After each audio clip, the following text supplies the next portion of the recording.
नमस्कार दोस्तों, welcome to Sambhav education. This is Aryan Shukla.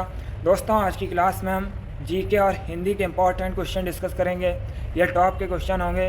कुछ ऐसे क्वेश्चन हैं जो यूपी ट्रिपल एससी की परीक्षाओं में कई बार पूछे गए हैं। क्लास को आप लोग ध्यान से देखिएगा एंड क्लास के अंत में अपना स्कोर ज़रूर बताइए कि आपके कितने क्वेश्चन राइट निकले। सबसे पहले क्लास को लाइक करिए, शेयर करिए।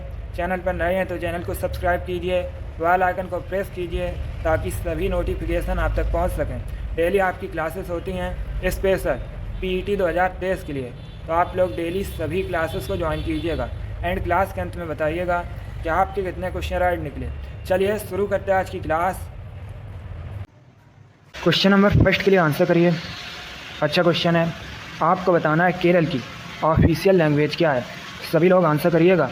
ऑप्शन दिए गए ऑप्शन इस प्रकार हैं। Option number 1 Kannada, option number B Tamil, option number C Malayalam, option number D Telugu. आपको बताना है केरल की राजकीय भाषा क्या है। आंसर करिएगा। क्वेश्चन नंबर फर्स्ट के लिए आंसर देते समय क्वेश्चन नंबर जरूर डालिएगा। बताइएगा केरल की ऑफिशियल लैंग्वेज क्या है। बहुत अच्छे दोस्तों, वेरी गुड।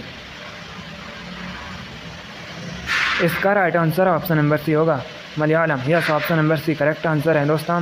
केरल की ऑफिशियल लैंग्वेज मलयालम है, इसलिए option number C correct answer होगा। अब देखिए, अगर हम केरल की बात करें, केरल की राजधानी दोस्तों तिरुवनंतपुरम है। एग्जाम में क्वेश्चन पूछा जाता है कि साइलेंट वैली राष्ट्रीय उद्यान, साइलेंट वैली नेशनल पार्क ये भारत के किस राज्य में है। तो ये दोस्तों केरल में स्थित है। और एक क्वेश्चन एग्जाम में पूछा जाता है सबरीमाला मंदिर ये कहाँ पर है। ये भी दोस्तों केरल में स्थित है। इन क्वेश्चंस को आप लोग याद रखिएगा। ये क्वेश्चन यूपी ट्रिपल एससी की परीक्षाओं में कई बार पूछे गए हैं। क्वेश्चन नंबर फर्स्ट का option number C correct answer होगा। केरल की ऑफिशियल लैंग्वेज मलयालम है। आगे बढ़ते हैं। क्वेश्चन नंबर 2 के लिए आंसर करिए। अच्छा क्वेश्चन है, आपको बताना है भारत की सबसे बड़ी बैंक कौन सी है। सभी लोग आंसर करिए। बताइएगा भारत की सबसे बड़ी बैंक कौन सी है। ऑप्शन दिए गए ऑप्शन इस प्रकार हैं। ऑप्शन नंबर ए भारतीय reserve bank, option number B भारतीय state bank, option number C है central bank of India, option number D है बैंक ऑफ इंडिया। सभी लोग क्वेश्चन नंबर 2 के लिए आंसर करिए। आपको बताना है भारत की सबसे बड़ी बैंक कौन सी है। बहुत अच्छे दोस्तों, वेरी गुड। देखिए, आप लोग ध्यान से ऑप्शन पढ़िए, उसके बाद ही आंसर दीजिएगा। तुक्का मत लगाइए। बताइएगा भारत की सबसे बड़ी बैंक कौन सी है। इसका right answer option number A होगा, भारतीय reserve bank. Yes, option number A correct answer है दोस्तों। भारत की सबसे बड़ी bank reserve bank of India है, इसलिए option number A correct answer होगा। अब देखिए दोस्तों, अगर हम भारतीय रिजर्व बैंक की बात करें, इसका जो हेड क्वार्टर है, एग्जाम में पूछ सकते हैं कि भारतीय रिजर्व बैंक का हेड क्वार्टर कहाँ पर स्थित है। ये दोस्तों मुंबई में स्थित है। अब आपसे एग्जाम में क्वेश्चन और पूछ सकते हैं कि वर्तमान में भारतीय रिजर्व बैंक के गवर्नर कौन है। दोस्तों, वर्तमान में भारतीय रिजर्व बैंक के गवर्नर शक्तिकांत दास हैं। एग्जाम में क्वेश्चन पूछा जा सकता है, आप लोग याद रखिएगा। करंट का क्वेश्चन है। क्वेश्चन नंबर 2 का option number A correct answer होगा। भारत की सबसे बड़ी बैंक भारतीय रिजर्व बैंक है। अगला क्वेश्चन देखते हैं। क्वेश्चन नंबर 3 के लिए आंसर करिए। आपको बताना है निम्नलिखित में से किसे ब्लू प्लैनेट कहा जाता है। बताइएगा निम्नलिखित में से किसे नीला ग्रह कहा जाता है। ऑप्शन दिए गए ऑप्शन नंबर ए शनि, ऑप्शन नंबर बी पृथ्वी, ऑप्शन नंबर सी बृहस्पति, ऑप्शन नंबर डी मंगल। अच्छा क्वेश्चन है, सरल है, आप लोग याद रखिए। अगर आपसे एग्जाम में पूछा जाए कि किस ग्रह को लाल ग्रह कहा जाता है, तब तो आप लोग याद रखिएगा मंगल ग्रह को दोस्तों लाल ग्रह के नाम से भी जाना जाता है। लेकिन यहाँ पर आपसे पूछा गया है कि किस ग्रह को ब्लू प्लैनेट कहा जाता है। आंसर करिए। अब आपके पास सिर्फ 3 ऑप्शन है। ऑप्शन नंबर ए शनि, ऑप्शन नंबर बी पृथ्वी, ऑप्शन नंबर सी बृहस्पति। इसका right answer option number B होगा, पृथ्वी को। Yes, option number B correct answer है दोस्तों। पृथ्वी को ब्लू प्लैनेट कहा जाता है, इसलिए option number B correct answer होगा। जिसने भी क्वेश्चन नंबर 3 का ऑप्शन नंबर बी दिया, उनका राइट आंसर है। Very good. इसी प्रकार से आप लोग आंसर करिए। बहुत अच्छे दोस्तों, डेली आपकी क्लास होती है 8:30 पर। आप लोग डेली क्लास को ज्वाइन कीजिएगा। चलिए अगला क्वेश्चन देखते हैं। क्वेश्चन नंबर 4 के लिए आंसर करिए। अच्छा क्वेश्चन है, बिकॉज ये क्वेश्चन बीएड प्रवेश परीक्षा में पूछा हुआ क्वेश्चन है। क्वेश्चन है दोस्तों, भारत के किस राज्य में आलू का सर्वाधिक उत्पादन होता है। ऑप्शन इस प्रकार है। Option number A Uttar Pradesh, option number B Bihar, option number C Punjab या ऑप्शन नंबर डी हरियाणा। बताइएगा भारत में सबसे अधिक आलू का उत्पादन किस राज्य में होता है। सभी लोग आंसर दीजिएगा। आप लोग स्टडी पर ज़्यादा फोकस कीजिए, क्योंकि जो कंपटीशन है काफ़ी ज़्यादा हैं दोस्तों, बहुत अच्छे, गुड। आपको बताना है भारत में सबसे अधिक आलू का उत्पादन किस राज्य में होता है? इसका right answer option number A होगा उत्तर प्रदेश में। Yes, option number A correct answer है। भारत में सबसे अधिक आलू का उत्पादन उत्तर प्रदेश राज्य में होता है, तो option number A correct answer होगा। आगे बढ़ते हैं, क्वेश्चन नंबर 5 के लिए आंसर करिए। पॉलिटी संबंधित क्वेश्चन है, अच्छा क्वेश्चन है। बताइएगा कौन राज्य योजना बोर्ड के अध्यक्ष के रूप में कार्य करता है? आपको बताना है इनमें से कौन राज्य योजना बोर्ड के अध्यक्ष के रूप में कार्य करता है? ए राज्यपाल, बी मुख्यमंत्री, सी विरोधी पक्ष के नेता या डी स्पीकर। बहुत अच्छे दोस्तों, पिछली बार जो बीएड प्रवेश परीक्षा हुई थी इस चैनल पर जितने भी स्टूडेंट पढ़ते थे उनमें से बहुत से बच्चों को गवर्नमेंट सीट मिली थी, तो आप लोग भी स्टडी पर फोकस कीजिएगा। वहाँ की जो सिलेबस है पूरा आपका इसी चैनल पर कवर कराया जाएगा। बस आप लोग क्लास को ज्वाइन कीजिए और जो क्वेश्चन बताए जाएं उनको अच्छे से पढ़िएगा। अभी आंसर करिए क्वेश्चन नंबर 5 के लिए। आपको बताना है कौन राज्य योजना बोर्ड के अध्यक्ष के रूप में कार्य करता है? राइट आंसर होगा ऑप्शन नंबर ए राज्यपाल। Yes, option number A correct answer होगा गवर्नर। ये दोस्तों राज्य योजना बोर्ड के अध्यक्ष के रूप में कार्य करता है, option number A correct answer होगा। यह भी क्वेश्चन बीएड प्रवेश परीक्षा में पूछा हुआ क्वेश्चन है।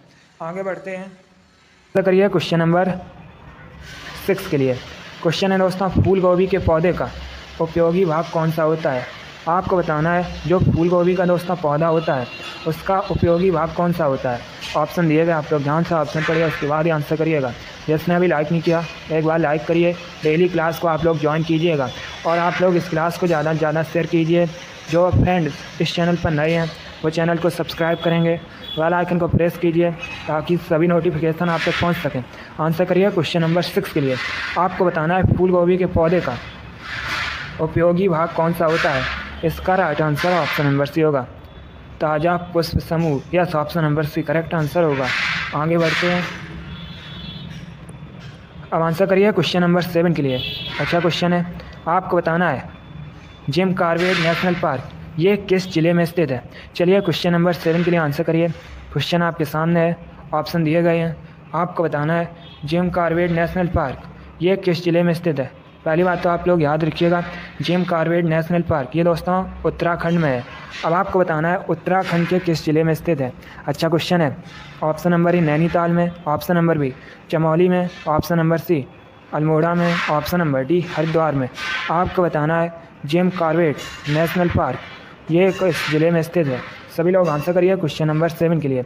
इस प्रकार से भी क्वेश्चन पूछा जाता है कि किस राज्य में स्थित है, तो याद रखिएगा अगर आपसे राज्य पूछा जाए तो ये दोस्तों उत्तराखंड में स्थित है, और अगर आपसे पूछा जाए उत्तराखंड के किस ज़िले में स्थित है तो ये दोस्तों नैनीताल में स्थित है। इतना आप लोग याद रखिए, Jim Corbett national park Uttarakhand के नैनीताल ज़िले में स्थित है, इसलिए option number A correct answer होगा। जिसने भी क्वेश्चन नंबर 7 का ऑप्शन नंबर ए दिया उनका राइट आंसर है। Very good. अगला क्वेश्चन देखते हैं, क्वेश्चन नंबर 8 के लिए आंसर करिए। क्वेश्चन है दोस्तों 1959 तक पाकिस्तान की राजधानी क्या थी? अच्छा क्वेश्चन है। आपको बताना है 1959 तक पाकिस्तान की राजधानी क्या थी?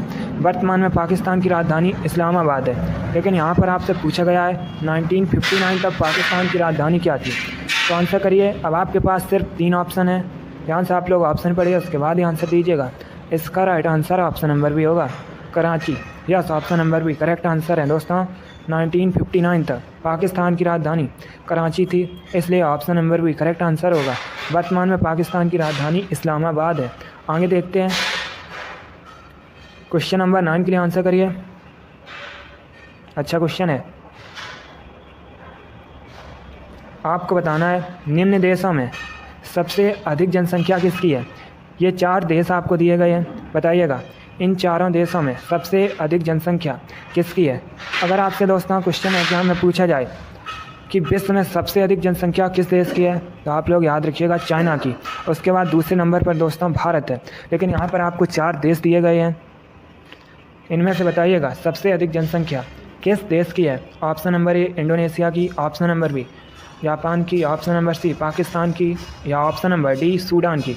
बताइएगा इन देशों में सबसे अधिक जनसंख्या किस देश की है? इसका राइट आंसर होगा option number C Pakistan. Yes, option number C correct answer है दोस्तों। इन चारों देशों में जो जनसंख्या है वो सबसे अधिक पाकिस्तान की है, इसलिए option number C correct answer होगा।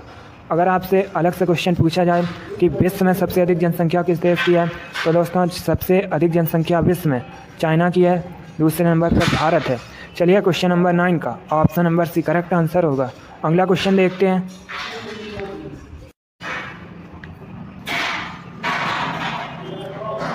अब आंसर करिए क्वेश्चन नंबर 10 के लिए। आपको बताना है उर्दू किस भाषा का शब्द है। सभी लोग क्वेश्चन नंबर 10 के लिए आंसर करिए। आपको बताना है उर्दू ये किस भाषा का शब्द है।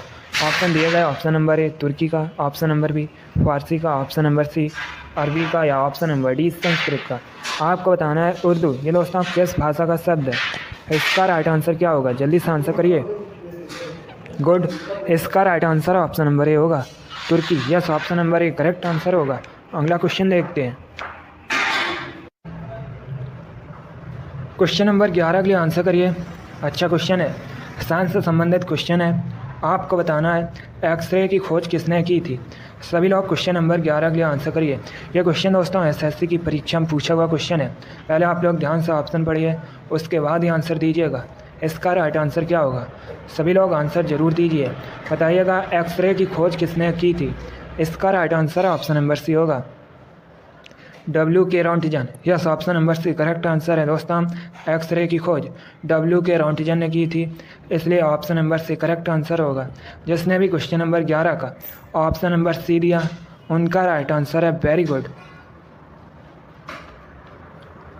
क्वेश्चन नंबर 12 का आंसर आप लोग क्लास खत्म होने के बाद कमेंट बॉक्स में ज़रूर दीजिएगा। क्वेश्चन है दोस्तों श्री अरविंदो आश्रम ये कहाँ स्थित है। इसका आंसर आप लोग क्लास खत्म होने के बाद कमेंट बॉक्स में ज़रूर दीजिएगा। चलिए अगला क्वेश्चन देखते हैं। अब क्वेश्चन नंबर 13 के लिए आंसर करिएगा। ये क्वेश्चन बीएड प्रवेश परीक्षा में पूछा हुआ क्वेश्चन है। आपको बताना है मृत घाटी ये कहाँ पर स्थित है। बताइएगा मृत घाटी कहाँ पर स्थित है। जिसने अभी क्लास को लाइक नहीं किया एक बार लाइक करिए, अपने फ्रेंड ग्रुप सभी जगह शेयर कर दीजिएगा, और जो फ्रेंड इस चैनल पर नए हैं वो चैनल को सब्सक्राइब करेंगे, बेल आइकन को प्रेस कीजिए ताकि सभी नोटिफिकेशन आप तक पहुंच सकें। डेली आपकी क्लासेस होती हैं स्पेशल बीएड प्रवेश परीक्षा के लिए, तो आप लोग डेली सभी क्लासेस को ज्वाइन कीजिएगा। एक क्लास होती है सुबह 5 बजे, उसके बाद एक क्लास होती है सुबह 11 बजे, उसके बाद एक क्लास होती है दोस्तों शाम को 4:30 पर, और एक क्लास होती है आपकी शाम को 6:30 पर। ये चारों क्लासेस स्पेशल बीएड प्रवेश परीक्षा के लिए हैं, तो आप लोग डेली सभी क्लासेस को ज्वाइन कीजिएगा। इसका right answer option number C होगा, कैलिफोर्निया में। Yes, option number C correct answer होगा, मृत घाटी कैलिफोर्निया में स्थित है। आगे बढ़ते हैं। क्वेश्चन नंबर 14 के लिए आंसर करिए। ये भी क्वेश्चन दोस्तों पॉलिटी से संबंधित है। अच्छा क्वेश्चन है। क्वेश्चन है 1957 में किस समिति ने भारत में त्रिस्तरीय पंचायती राज की सर्वप्रथम सिफारिश की थी। आपको बताना है 1957 में किस समिति ने भारत में त्रिस्तरीय पंचायती राज की सर्वप्रथम सिफारिश की थी। आंसर करिए क्वेश्चन नंबर 14 के लिए। पहले ध्यान से ऑप्शन पढ़िए, उसके बाद ही आंसर करिएगा। ये क्वेश्चन यूपी PCS की परीक्षा में पूछा हुआ क्वेश्चन है।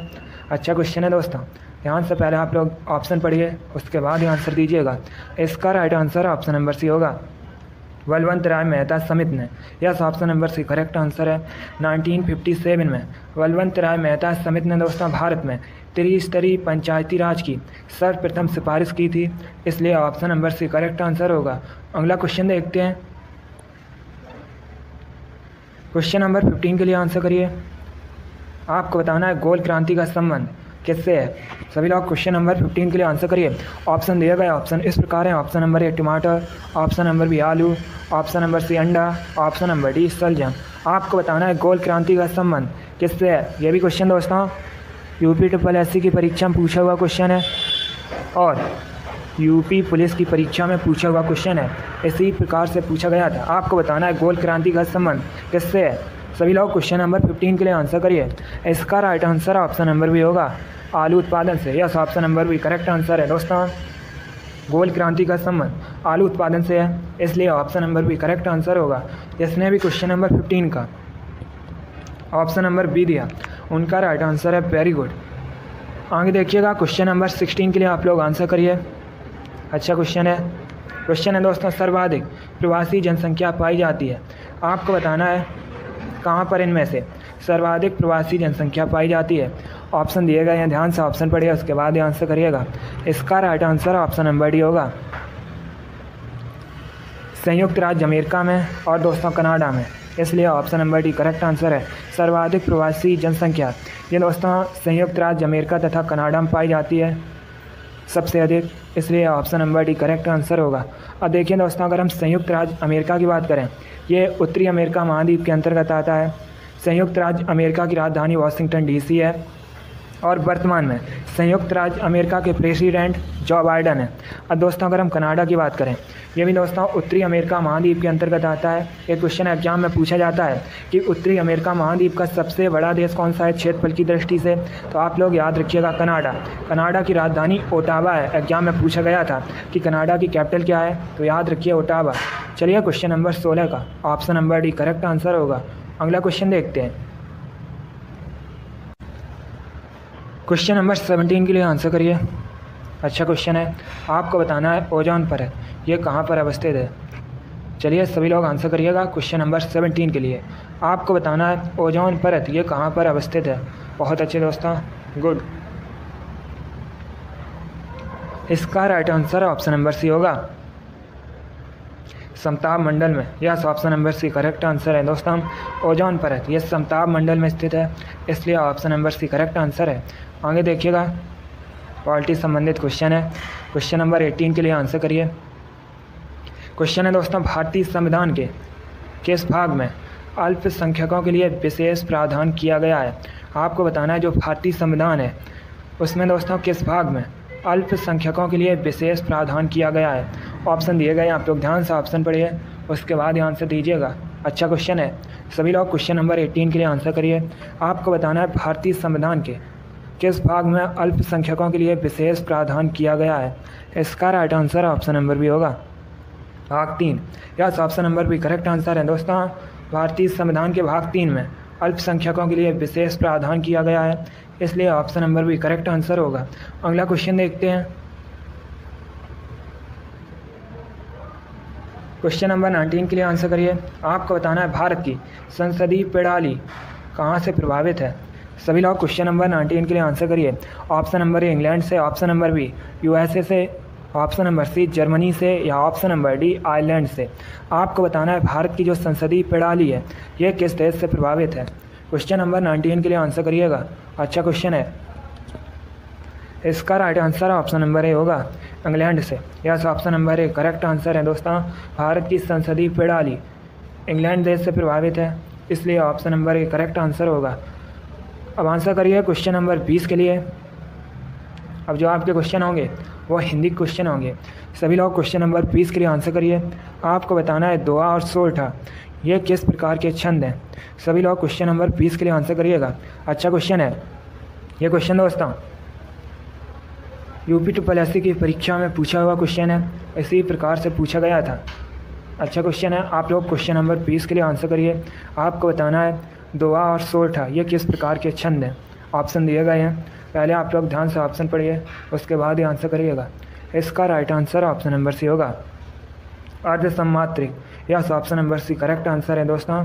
दोहा और सोरठा ये अर्धसममात्रिक छंद हैं, इसलिए option number C correct answer होगा। इस क्वेश्चन को आप लोग याद रखिएगा, इंपॉर्टेंट क्वेश्चन है। चलिए आगे देखते हैं। क्वेश्चन नंबर 21 आपके सामने है। आपको बताना है आधे अधूरे किस लेखक की कृति है। सभी लोग क्वेश्चन नंबर 21 के लिए आंसर करिए। दोस्तों इसका आंसर भी आप लोग क्लास खत्म होने के बाद कमेंट बॉक्स में दीजिएगा। एक क्वेश्चन आपका जीके में है, उसका आंसर आप लोग कमेंट बॉक्स में दीजिए, और ये दोस्तों क्वेश्चन हिंदी में है। आपको बताना है आधे अधूरे किस लेखक की कृति है। इसका आंसर भी आप लोग कमेंट बॉक्स में दीजिएगा। बहुत अच्छे, अगला क्वेश्चन देखते हैं।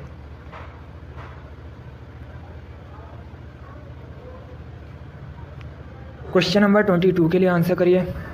क्वेश्चन है दोस्तों अधजल गगरी छलकत जाए कहावत का सही अर्थ क्या होगा। यह भी क्वेश्चन बहुत बार यूपी SSSC की परीक्षा में पूछा हुआ क्वेश्चन है, बिल्कुल इसी प्रकार से पूछा गया था।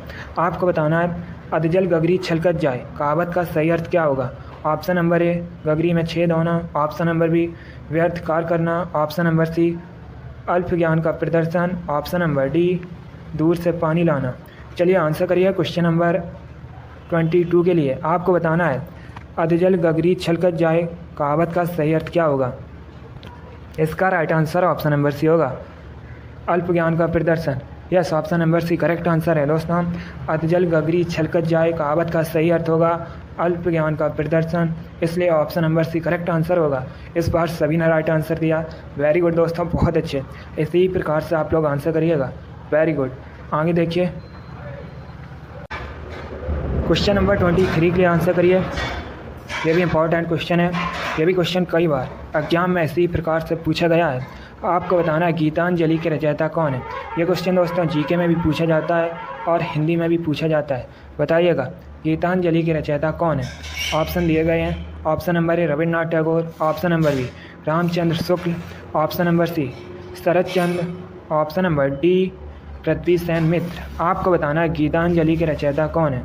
गुड, जो लोग ऑप्शन नंबर ए दे रहे हैं उनका राइट आंसर है, वेरी गुड दोस्तों। गीतांजलि के रचयिता रविन्द्रनाथ टैगोर हैं, इसलिए option number A correct answer होगा। आगे देखिएगा क्वेश्चन नंबर 24 के लिए आंसर करिए। ये भी अच्छा क्वेश्चन है। क्वेश्चन है दोस्तों जो सब कुछ जानता है उसके लिए एक शब्द क्या होगा। चलिए क्वेश्चन नंबर 24 के लिए आंसर करिए। ये क्वेश्चन दोस्तों यूपी पुलिस की परीक्षा में पूछा हुआ क्वेश्चन है, हिंदी में इसी प्रकार से पूछा गया था। आपको बताना है जो सब कुछ जानता है उसके लिए एक शब्द क्या होगा। गुड, इसका right answer option number A होगा, सर्वज्ञ। Yes, option number A correct answer है दोस्तों। जो सब कुछ जानता है उसके लिए एक शब्द सर्वज्ञ होगा, इसलिए option number A correct answer होगा। गुड, यस, जो सब कुछ जानता है उसे दोस्तों सर्वज्ञ कहा जाता है। आगे देखिएगा क्वेश्चन नंबर 25 के लिए आंसर करिए। अब आपको बताना है गोपाल में कौन सा समास है। अच्छा क्वेश्चन है। आपको बताना है गोपाल में कौन सा समास है। ऑप्शन नंबर ए अव्ययी भाव, ऑप्शन नंबर बी पवरी, ऑप्शन नंबर सी द्विगु, ऑप्शन नंबर डी द्वंद्व। आपको बताना है गोपाल में कौन सा समास है। जल्दी से आंसर करिए क्वेश्चन नंबर 25 के लिए। इसका right answer option number B होगा, पवरी। Yes, option number B correct answer है दोस्तों।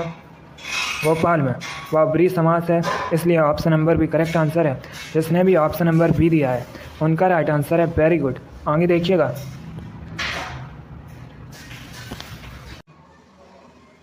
क्वेश्चन नंबर 26 के लिए आंसर करिएगा। यह भी क्वेश्चन दोस्तों बीएड प्रवेश परीक्षा में पूछा हुआ क्वेश्चन है। क्वेश्चन है आनंद का पर्यायवाची शब्द क्या होगा। बताइएगा आनंद का पर्यायवाची शब्द क्या है। ऑप्शंस दिए गए हैं, ऑप्शंस को पढ़ लीजिए, उसके बाद आंसर दीजिएगा, जल्दबाजी में आंसर मत दीजिए। वेरी गुड, बहुत अच्छे। आपको बताना है आनंद का पर्यायवाची शब्द क्या होता है। इसका right answer option number D होगा, प्रमोद। Yes, option number D correct answer है।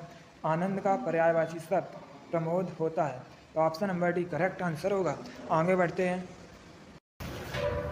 क्वेश्चन नंबर 27 के लिए आंसर करिए। क्वेश्चन आपके सामने है। अब आपको बताना है विषाद शब्द का विलोम शब्द क्या होगा। सभी लोग क्वेश्चन नंबर 27 के लिए आंसर करिए। आपको बताना है विषाद शब्द का विलोम शब्द क्या होगा। गुड, इसका right answer option number D होगा, हर्ष। Yes, option number D correct answer है दोस्तों। विषाद शब्द का विलोम शब्द हर्ष होगा, इसलिए option number D correct answer होगा। आगे देखिएगा अब आपको आंसर देना है क्वेश्चन नंबर 28 का। आपको बताना है पीठ ठोकना मुहावरे का सही अर्थ क्या होगा। सभी लोग क्वेश्चन नंबर 28 के लिए आंसर करिए। बताइएगा पीठ ठोकना मुहावरे का सही अर्थ क्या होगा। ऑप्शन नंबर ए बढ़ावा देना, ऑप्शन नंबर बी कष्ट देना, ऑप्शन नंबर सी रहस्य बताना, ऑप्शन नंबर डी साहस दिखाना। बताइएगा पीठ ठोकना मुहावरे का सही अर्थ क्या होगा। इसका right answer option number A होगा, बढ़ावा देना। Yes, option number A correct answer है दोस्तों। पीठ ठोकना मुहावरे का सही अर्थ बढ़ावा देना होता है, इसलिए option number A correct answer है। इस बार सभी ने राइट आंसर दिया, वेरी गुड दोस्तों, बहुत अच्छे। अगला क्वेश्चन देखते हैं। क्वेश्चन नंबर 29 है। अब आपको बताना है कादम्बरी, इसके लेखक कौन है। क्वेश्चन नंबर 29 के लिए आंसर करिए। बताइएगा कादम्बरी के लेखक कौन है। क्वेश्चन नंबर 29 के लिए आपको आंसर देना है। पहले ध्यान से ऑप्शन पढ़िए, उसके बाद ही आंसर दीजिएगा। इसका right answer option number B होगा, Banabhatta. Yes, option number B correct answer है दोस्तों।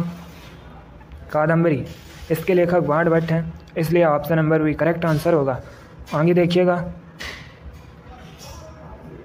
आज का लास्ट क्वेश्चन आपके सामने है। क्वेश्चन नंबर 30 है। आपको बताना है ईद का चांद होना मुहावरे का सही अर्थ क्या होगा। सभी लोग क्वेश्चन नंबर 30 के लिए आंसर करिए, बताइएगा ईद का चांद होना मुहावरे का सही अर्थ क्या होगा। ऑप्शन नंबर ए कभी कभी दिखना, ऑप्शन नंबर बी बहुत प्यारा, ऑप्शन नंबर सी कपटी मित्र, या ऑप्शन नंबर डी संतोष करना। आपको बताना है ईद का चांद होना मुहावरे का सही अर्थ क्या होगा। इसका right answer option number A होगा, कभी कभी दिखना। Yes, option number A correct answer है। जिसने भी क्वेश्चन नंबर 30 का ऑप्शन नंबर ए दिया उनका राइट आंसर है। Very good. चलिए दोस्तों, आज की क्लास में हमने इंपॉर्टेंट क्वेश्चन डिस्कस किए with extra fact. I hope आप सभी को ये क्वेश्चन समझ आए होंगे। सो आप लोग क्लास को लाइक करिए, शेयर करिए। चैनल पर नए हैं तो चैनल को सब्सक्राइब कीजिए, बेल आइकन को प्रेस कीजिए ताकि सभी नोटिफिकेशन आप तक पहुंच सकें।